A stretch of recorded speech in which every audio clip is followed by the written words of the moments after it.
सुप्रभात बच्चों, मैं मीनाक्षी आपकी नैतिक शिक्षा की अध्यापिका डीएवी पुलिस पब्लिक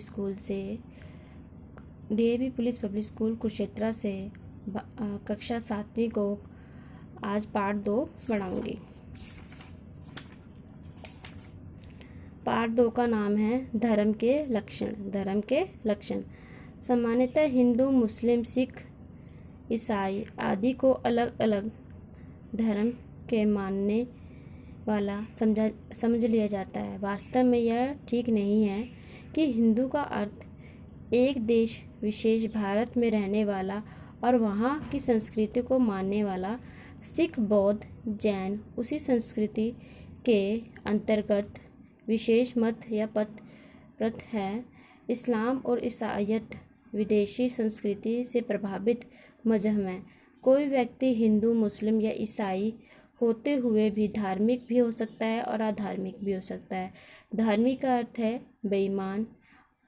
धार्मिक का अर्थ है ईमानदार और अधार्मिक का अर्थ है बेईमान। धार्मिकता ईमानदारी को कहते हैं और आध्यात्मिकता बेईमानी को। इस पैरे में बताया गया है कि जो धर्म की भलाई के लिए कार्य किए जाएं और लोगों के कल्याण के लिए कार्य किए जाए वो धार्मिक होते हैं। जो धर्म के योग्य कार्य किए जाए, लोगों की भलाई के लिए कार्य किए जाए, वो धार्मिक होते हैं। लेकिन अधार्मिक क्या होते हैं? जो मनुष्य को हानि पहुंचाए और उनके कल्याण के लिए नहीं हो तो वो अधार्मिक कहलाते हैं। जिस प्रकार देश एक है तथा प्रदेश अनेक है, उसी प्रकार मानव मात्र का धर्म एक है। इनका मानव मात्र का एक धर्म एक है,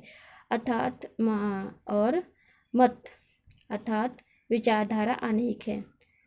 धर्म उन मानवीय गुणों का नाम है जिन्हें धारण करके मनुष्य उन्नति प्राप्त करता है।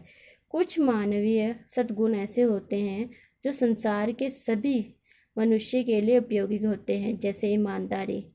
कुछ सद्गुण मतलब जो अच्छे गुण हैं जो मनुष्य के लिए बहुत उपयोगी होते हैं, जैसे ईमानदारी, सदाचार आदि। ये ग्रहण करने व आचरण करने के लिए योग्य है। मतलब कि हमें अपने जीवन में इसका प्रयोग करना और अपने जीवन में इस नियमों को पालन करना जो है हमारे लिए योग्य है। मनु महाराज ने धर्म के 10 लक्षण बताए हैं। वे सब मनुष्य मात्र के लिए उपयोगी हैं। इसमें एक मंत्र है, धृत क्षमा दमो स्तस्ते सोच मिद्राय निगाह धी विद्या सत्यम क्रोधो दक्षम धर्म लक्ष्मय। जिसका अर्थ है, सभी मानते हैं कि व्यक्ति को धीरज रखना चाहिए। मतलब कि धीरज रखना चाहिए, हर एक कार्य को करने के लिए धीरज रखना चाहिए, क्षमाशील होना चाहिए, माफ़ करने वाला होना चाहिए, अपने मन पर काबू रखना चाहिए। हमें अपने मन पर काबू रखना चाहिए। किसी के धन की चोरी नहीं करनी चाहिए।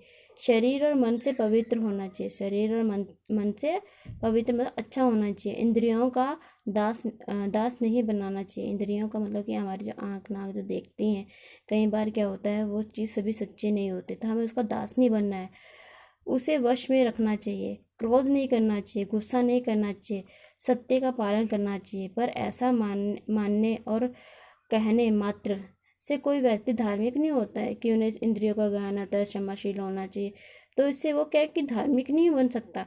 धार्मिक या ईमानदार उसी को कहा जाएगा जो इस अवस्था या मान्यताओं के अनुकूल आचरण करेगा। इन लक्षणों में किसी विशेष ग्रंथ को पढ़ाने या ना पढ़ाने की बात नहीं कही गई है। ईश्वर को मानने या ना मानने की बात भी नहीं की गई है कि मनुष्य समाज में रहता है। इसमें ये बताया गया इस पैराग्राफ में कि इस मनुष्य समाज में रहता है और समाज में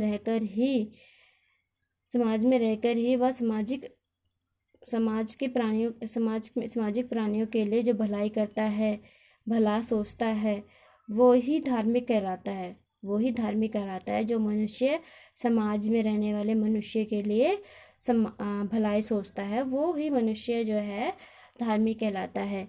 इन लक्षणों में किसी विशेष धर्म को किसी विशेष ग्रंथ को पढ़ाने या ना पढ़ाने की बात नहीं कही गई है। ईश्वर को मानने या ना मानने की शर्त भी नहीं लगाई गई है कि किसी अवतार पीर पैगंबर को भी नहीं बताया गया है कि कोई व्यक्ति किसी भी संस्कृति या मजहब को मानने वाला हो, यदि उसमें ये बात है कि वह धार्मिक है, वो लोगों की भलाई सोचता है, समाज की भलाई सोचता है, और यदि ये बातें उसमें नहीं है तो वह सामाजिक नहीं है।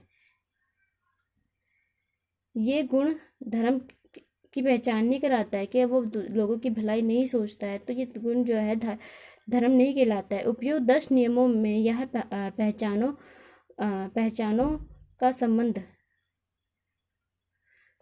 व्यक्ति तथा समाज, इकाई और समूह दोनों के साथ है।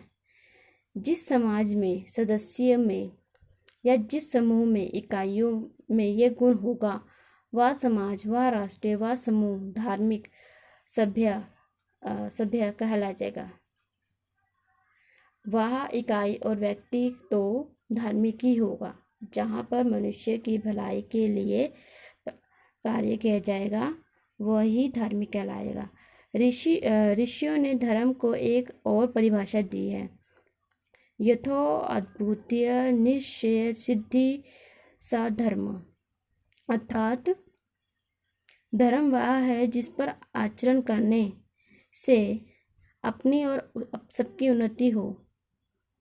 धर्म वह है जिसका आचरण करने, जिसका अपने जीवन में प्रयोग करने से सबकी उन्नति हो और निश्रेय अथवा आत्मकल्याण भी होना चाहिए। उदाहरण के लिए एक छोटी सी कहानी है कि एक किसान अपने खेत में उत्तम अन्न पैदा करता है। वह स्वयं खुशहाल होने के साथ साथ समाज को भी स्वास्थ्य और समृद्धि बनाता है कि वो अच्छा अनाज पैदा कर रहा है, जिससे कि समाज की सेवा की भलाई के लिए अच्छा अनाज पैदा किया है, जो उनके स्वास्थ्य के लिए, समृद्धि के लिए बनाया गया है। जबकि दूसरा जो किसान है वो तम्बाकू की खेती करता है, जिसमें सिर्फ तम्बाकू की खेती क्या है, जिसमें स्वयं की ही भलाई है, उसमें स्वयं के भले ही माला माल हो जाए पर समाज के स्वास्थ्य को हानि पहुंचा रहा है। मतलब कि तम्बाकू की जो खेती कर रहा है मतलब कि खुद तो वो माला माल हो रहा है, लेकिन जो समाज है उनके स्वास्थ्य के लिए वो हानिकारक है। इसी प्रकार अच्छी एवं शुद्ध वस्तुओं का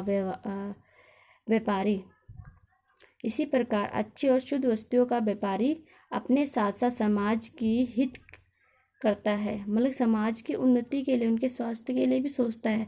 जबकि मिलावटी तथा हानिकारक वस्तुओं का व्यापारी, जो हानिकारक वस्तु है, तम्बाकू हानिकारक है हमारे लिए, उसका व्यापारी पैसे की दृष्टि से स्वयं भले ही पैसा कमा ले, मतलब पैसा ही कमा सकता है, किंतु वह समाज का हत्यारा होगा, क्योंकि उससे क्या है, मनुष्य के लिए वो अपने जीवन में प्रयोग करेंगे तो उनके स्वास्थ्य के लिए जो है वो हानिकारक है। तम्बाकू की खेती वास्तव में अपनी भी हानि करता है और सबकी आंखों में भी गिर जाता है।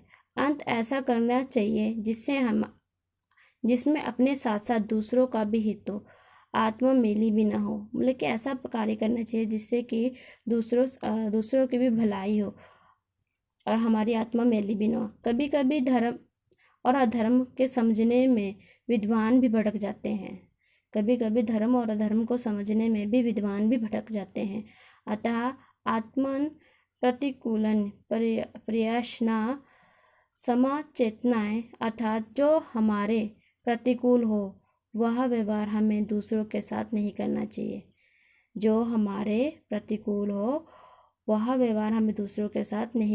हमें दूसरों के साथ अच्छा व्यवहार करना चाहिए और उनके हित के लिए सोचना चाहिए। ये थे हमारे इस पाठ में। धन्यवाद।